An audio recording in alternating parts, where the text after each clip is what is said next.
Welcome back to the Fuel Your Legacy podcast. Each week, we expose the faulty foundational mindsets of the past and rebuild a newer, stronger foundation essential in creating your meaningful legacy. We've got a lot of work to do, so let's get started.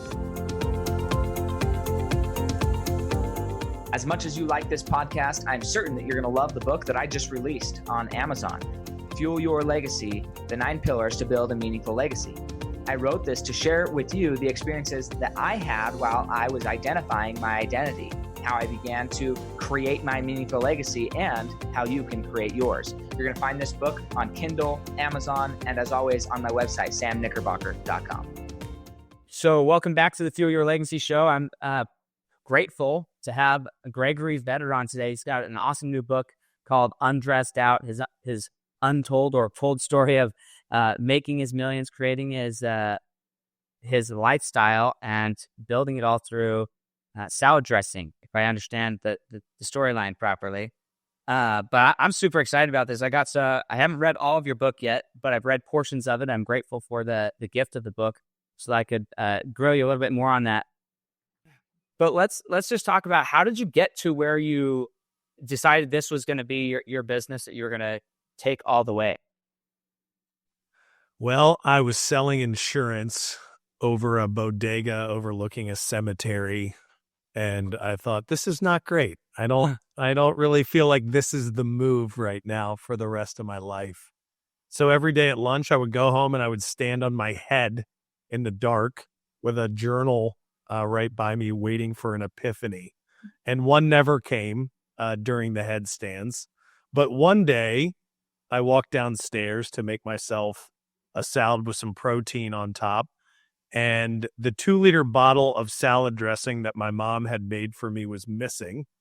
And I did not live in a big townhouse, so I'm opening every cabinet and the refrigerator and the pantry, can't find it anywhere.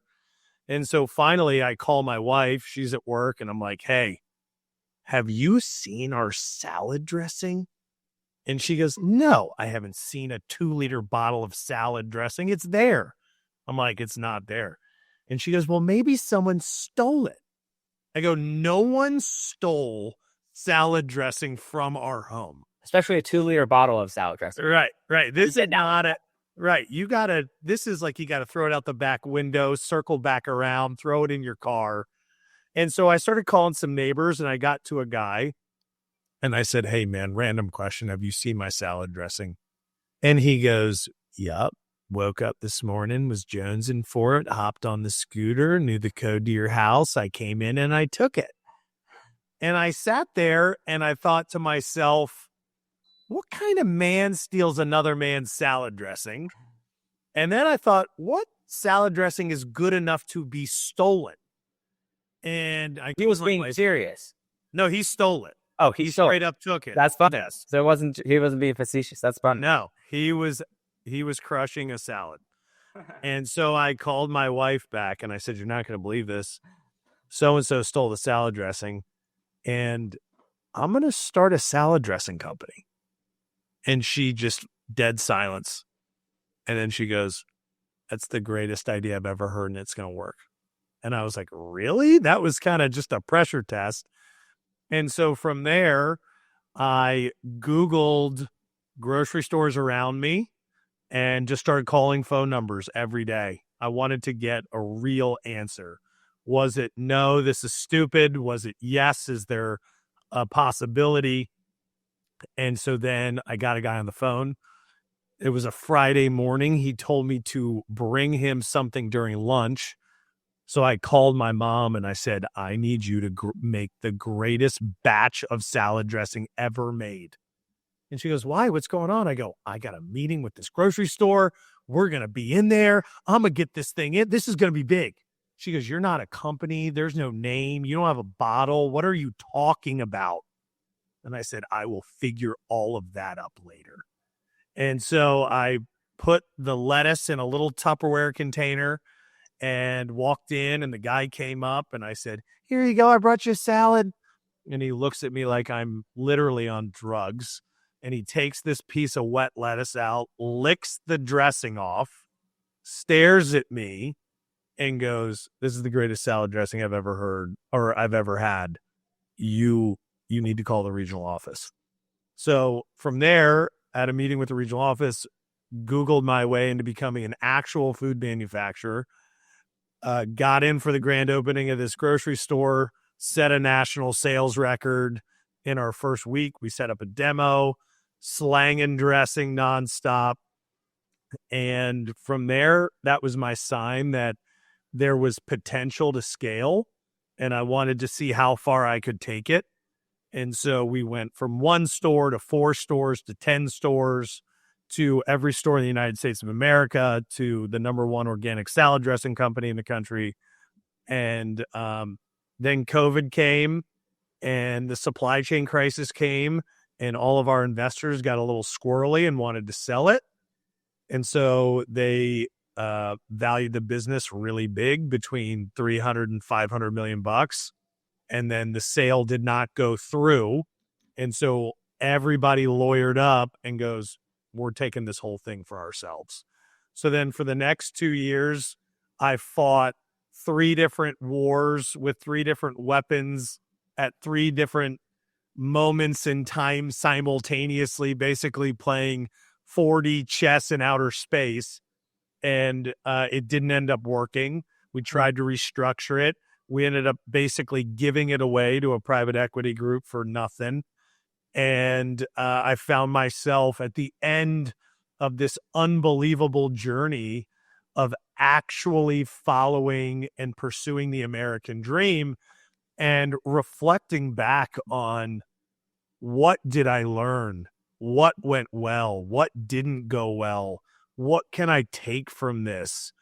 And the next thing I know, I write every morning. I have a very specific morning routine.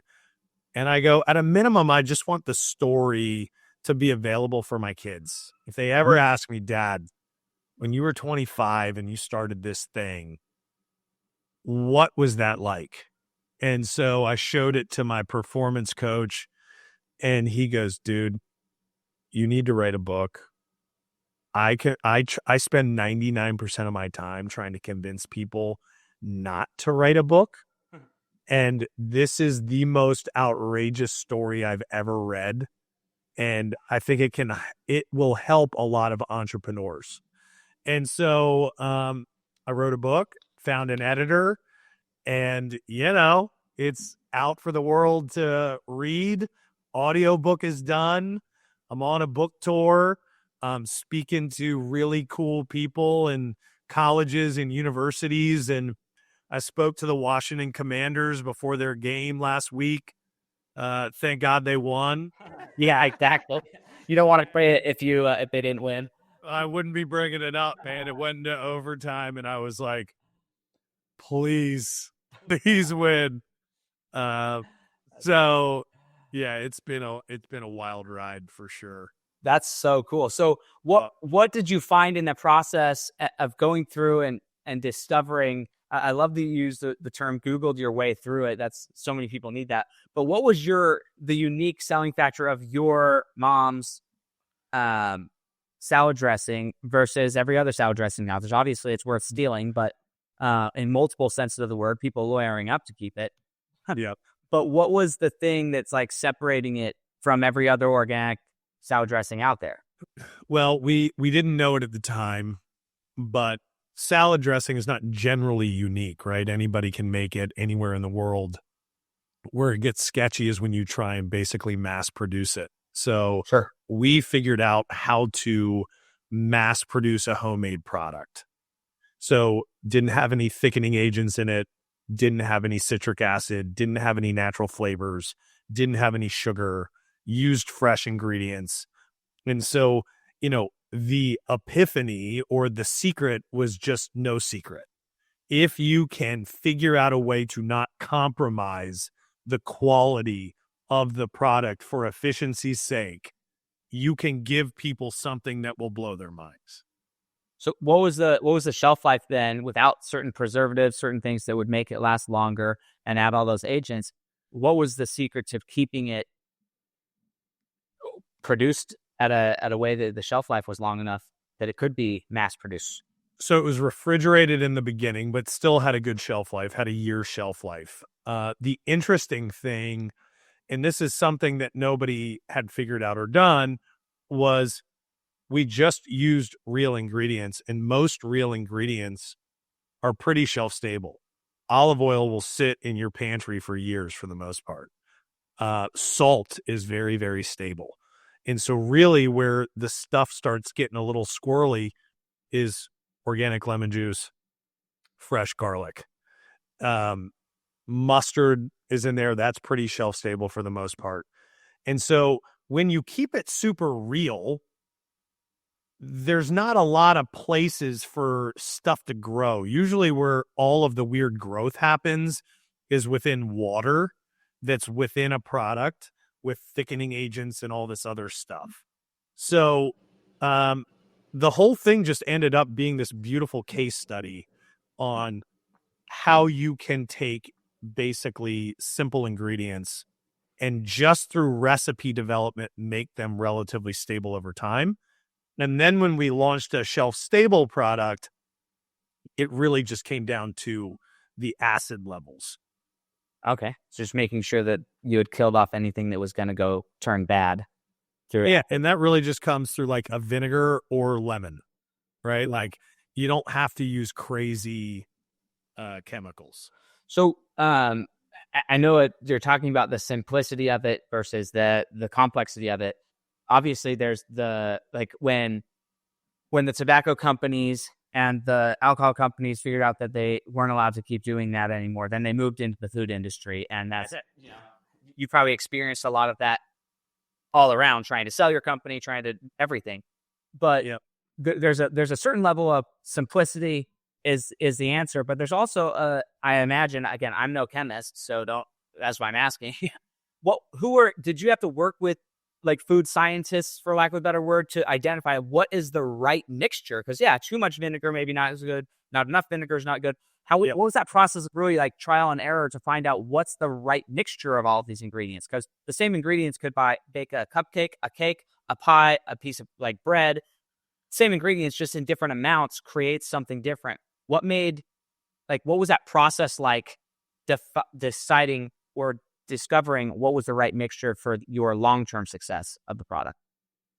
You have to go, you got to go through a process authority to make sure you're not going to kill people. So that's the first thing. Then you have a food scientist that verifies the process through shelf life studies. And then we had the most magnificent chief product officer that was a chef by training, physically altering the recipe to find that perfect sweet spot of flavor, acid, shelf life, etc.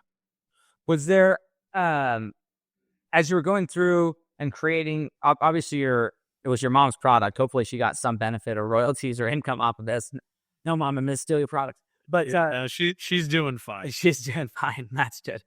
So from this experience, though, you're building this thing. My sister, she actually did it. She started doing pancake mix, dry mix, and they're like certain states you're able to sell at a certain level, and then commercial and kind of build out from there. What types of things did you learn in the scaling of your business that were unexpected, or that you're like, hey, this is something that people should look out for and is also applicable to any business, not just the food industry business? Literally everything. I mean, there's not a single thing that when you start your journey translates to any of the phases.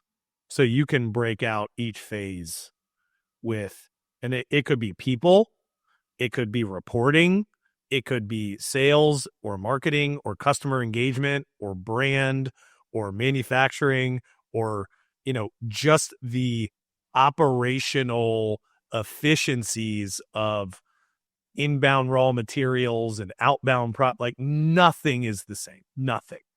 And so we just approached everything with this understanding that we knew nothing. So everything for us was new. Everything was, that's cool. Can you do it this way? Can we do it that way? Is there a best practice that we could implement? do we like the best practice? Does this best practice suck? Is this, does this consultant even know what they're talking about? And so we brought this beginner's mind into an already established global industry of efficiency and output. And we go, okay, well, we don't want to change the physical product. So can we do it in a different way to deliver the customer exactly what they're asking for? And so it completely upended our entire perspective of what is required to take a product of the highest quality and give it a price point that everybody in America can decide to purchase, and then create a customer base that values your brand deeper than just a surface level product. So all of that was required to create a national brand that was successful. Yeah, I want to ask about that from a branding perspective. How did you choose to brand it? Did you brand it off of an individual? Did you brand it off a name? I mean, obviously your book has a fairly provocative cover and title on it. Was the salad dressing also provocative, or was it more like, hey, it's your grandma who you're inviting into your house? Like, what was the essence of the brand that drew people in and made them connect to it? So Tessie Mae is my mom's nickname. And then we made the product kind of very bold and bright and full of energy. So we looked at the kind of existing salad dressing category. It was all the same, right? It was like a white label with an ingredient and like a name on it. And, and it doesn't matter if it's freaking Newman's Own or this brand or there's no differentiation outside of maybe the bottle structure. And so we said, all right, well, we want to appeal to the millennial mom at the time, which was like the young mom who cares about better for you products, is active, is aware of what's going on in the world and wants the best for their kids, but doesn't have a boatload of money to be, spending $10 on salad dressing or something like that. And so we really just narrowly focused on delivering our target demographic exactly what they were looking for, so that there were really no barriers to purchase. Okay. And what was I love that. What was the biggest part of, like, okay, you were in one store, 4 stores. What took your brand, like, what was the process of really getting your brand all the way out there to where it's a national brand and maybe an international brand? We grinded harder than everyone ever in salad dressing. So we literally did in-store demos in every grocery store in the United States of America. If you tell me where you live, I most likely have stood in that grocery store in the produce section handing out samples of salad dressing. And so then what we figured out was, this is the exact person we need to demo. How do we replicate that person throughout the country? And what is the greatest use of our time for that demoing situation? So then we ranked all the stores: A stores, B stores, C stores, D stores. D stores really kind of weren't worth our time. The foot traffic wasn't there. And unless there was a larger strategic intent behind it, you kind of just hammered these key high volume, hitting our perfect demographic exactly where she wants to receive salad dressing offers. And we just did that all over the country, Like somebody's thinking about, how would I like to be offered salad dressing? Yeah. I love it. So 100%. Well, I love that you think about that. And I think that that's one of the things that I want to highlight is the intention and all the things that people don't think about when they're going through and building a business. So when we're talking about this, was there a specific strategic partner? When I say strategic partner, you can go into each store and sell your product and get that store to basically consignment your product on the shelf. Or you can say, look, we're going to go to Kroger, we're going to go to Costco, we're going to go to Sam's or Walmart, and we're going to go to the massive distributors, and we're going to sell it to them, and they're just going to put it in their store. And I know that just from my sister's experience, there's a certain gross volume of sales that they want to see before you even touch that methodology. Yeah. Even after that methodology, was part of your sales pitch to these companies that you were going to go personally demo the product, or what was part of that negotiation to get these massive companies who already have product out there that's already selling, like there's already funding salad dressing already selling, why do they want to give you a space on their shelf?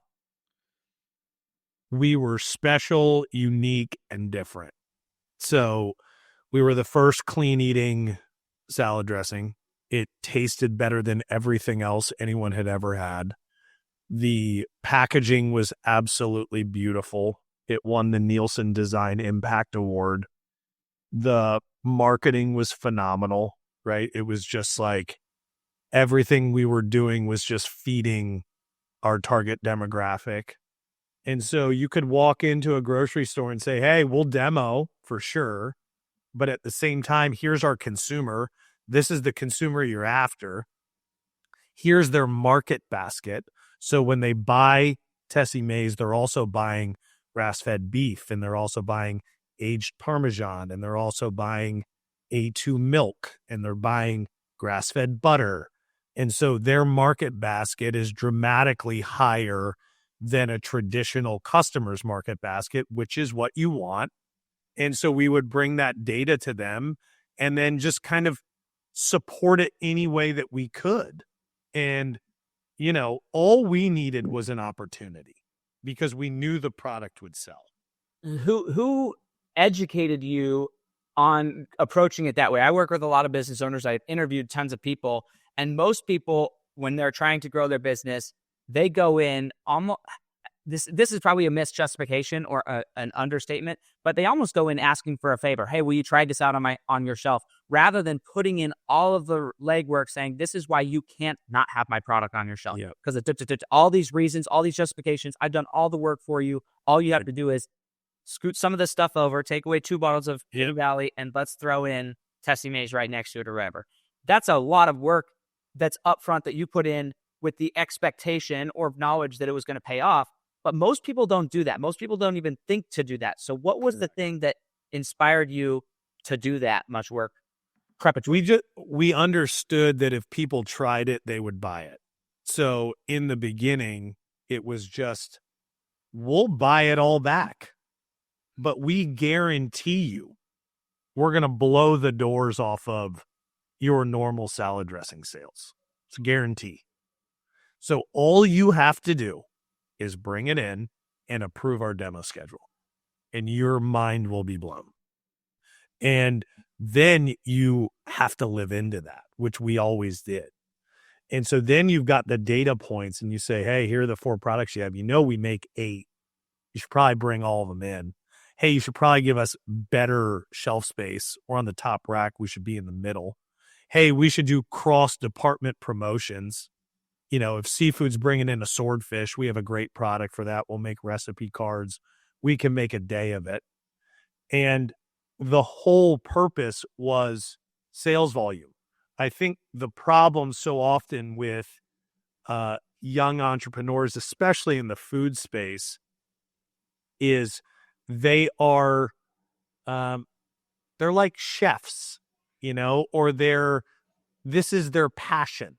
They love salad dressing, you know, it's the greatest passion of their life or whatever it is. And for me, it was an amazing test of what am I capable of? Can I take my mom's salad dressing with my brothers and my wife and turn it into something? What am I capable of? And so in doing that, you approach it really differently, right? It's like, I just wanted to win. Mm-hmm. And so I'm going to figure out a way to win. I don't care the level of effort. I don't care if it's unconventional. I am going to figure out a way to be the number 1 salad dressing in the Mid-Atlantic region, then the East Coast, then the United States, then in all the retailers, et cetera, et cetera, et cetera. And so the approach that we took was, if you've got a better way for me to do it, I'm all ears. Because standing in a grocery store all day is really hard. Yeah. And Not it is the most not, enjoyable way. well, and it's not for the faint of heart. You want to talk about awkward social frickin' peer pressure or social anxiety. Go stand at a grocery store with your peers and hand out a sample and tell me how good you feel when people are like, get out of here, you know? Yeah. But we were so positive and we were so goal focused. That's all we focused on.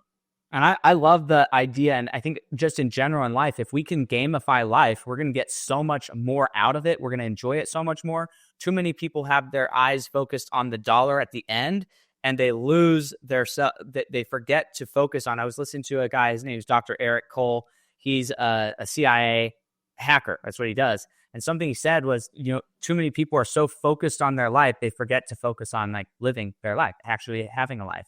And that's such a true statement. And I love that you were able to gamify it and say, look, let's just seek excellence, seek becoming our best selves, and the sales will take it. But rejection, discovery, remaining a student of life, those are all extremely hard things to master. But if you can be successful, I believe, in that endeavor, you can be successful in anything, because life is really pretty much the same process. You can take anything global at this point. There's a recipe for everything, right? Mastery of a subject. Once you have mastered something, you can master pretty much anything because you know the effort required. Now, whether or not you decide to master more than one thing is a completely different story, because what it takes, the dedication, the time, the sacrifice. I mean, most people are not ready for that. Yeah, and that's what I love, what I have read of your book. So if you haven't gotten this book or seen it, it's called Undressed, an unfiltered story of my failed American dream and how it led to success. So if you haven't read it, go check out the book. But he's really been helpful in the way he's written the book, is he's given all of his breakdowns of what happens in each chapter. But then at the end of the chapter, he's broken down like, what are the lessons that he learned from that. So like, if you just want to read the clip notes, you can just read the clip notes. If you want to go read the whole thing, you can read the whole thing, and it's still worth the purchase and get the book. So, but one of the things you said is, I just love this statement and the way you illustrated it, but when you get to the end of your rope, tie a knot and hang on, right? Yep. It always looks better in the morning. And that's kind of what we're talking about, is you have to be willing to get to the end of your rope. Getting to the end of your rope is an extremely, it ends up being liberating. Although it feels confining because you're at the end of your rope, it ends up being liberating, because somehow when you get to the end of your rope and you tie a knot in it and go to sleep on it, your rope just gets longer. You realize, oh, I woke up the next day, I have more in me, I have more capacity. So talk about a moment in this journey of where you were just like at the end of your rope and you just had to put a knot in it, but what that did for you in the future self of the journey. I mean, every day, that statement of when you get to the end of your rope, tie a knot and hang on. The other thing that you develop by hanging on is muscle. You start developing muscles you didn't have before. And they're mental muscles, they're physical muscles, they're spiritual muscles. You have to get to the limit. And when you get to the limit, you get to see things you never saw before. And I think that's the most interesting part of going after your dream. You don't know how far you can be pushed until you get pushed. And so I would probably say, just simply before we even launched, the night before we launched, the grocery buyer goes, "Hey, can you send me your organic certification?" I go, "Well, I have all the organic certifications for all the raw materials." And he goes, "Well, you need to have an organic certification for the facility. That is how you can't have organic on the label." This is at 6 p.m. We're launching the next day at 10 a.m. Every label's made, aprons are embroidered, website is up, business cards are made, brochures to hand out to customers are done. And I just, yeah, no problem. That's not a problem at all. We'll just switch it to Tessie Mae's All Natural. That's not a big deal. And so you're sitting there in this moment. You go, I have to redo a website, get a new apron, print business cards, change this, change all the labels, make sure all of that had to be done in a very, very narrow window of time. And it's so overwhelming because then the next morning, this thing is going to take off. I mean, how do you even deal with that level of chaos before the first minute even begins? And so you take that level of chaos and you apply it every single level of the business. And so jumping from 4 stores to 10 stores, tie a knot and hang on. There's a completely different delivery mechanism. Making dressing for 10 stores is so much different than 4. Apply that to jumping from 1,000 stores to 2,400 stores. It sounds easy from a number perspective. Now you're buying raw materials differently. Your machine can't keep up. The people aren't used to the workflow. And so every single day, you're just being bombarded with these tests. Are you strong enough to deal with it? Yes or no? And most people just, the anxiety and the pressure just crippled them. Mm-hmm. And we had so much turnover in the growth because we would grow from, 1 retailer to 2 retailers. And like, these are 1,200 door chains or 2,400 new doors are coming on at once. That is not for the faint of heart. And it tests what you're made of. Absolutely. We're not going to have time for this other question I have, but I'm just going to say it because I think it's important. And then I'm going to ask one final question because I know you got to go. But another area in his book is he's talking about how there's only trust.